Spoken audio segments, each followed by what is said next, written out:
If you're watching this video, either you have registered for one of our courses or you're thinking about registering.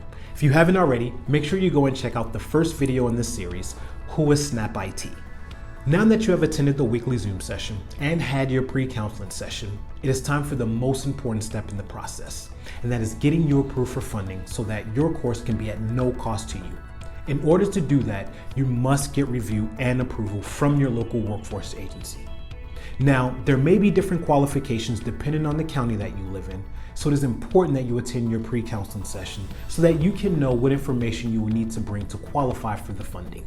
Depending on what county you're in, you may need to either schedule an appointment with your workforce agency or you will be advised of the walk-in days and times that are available. When you go to the workforce agency, you will be meeting with a counselor who will be working with you to get approved. You will need to provide all of the necessary documents to this counselor, which may include proof of identification, address, etc. Now, when I say etc., this could be a big etc. or it could be a small etc., depending on what county you're in and your specific financial and family circumstances.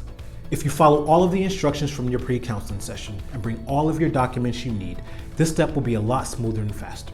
If not, you may have to return back to the workforce agency to provide missing pieces, and that could prolong the process. If for some reason you do not have what you need on your first visit, the counselor at the workforce agency should advise you on what you need in order to move forward. Once you have provided all of the documents to the counselor at the workforce agency, the next step is just to wait until the approval comes through. Each county is different, so the time frames will vary, but just be advised it could take up to a couple of weeks before you know if you're approved or not. So it's better to act fast with this step so you don't miss the first day of your course. At this point, you have completed all the necessary steps needed in the enrollment process. Now, you can pat yourself on the back and relax until you get your welcome email from us confirming your successful enrollment, which we will talk about in the next video. I got approved, now what? See you there.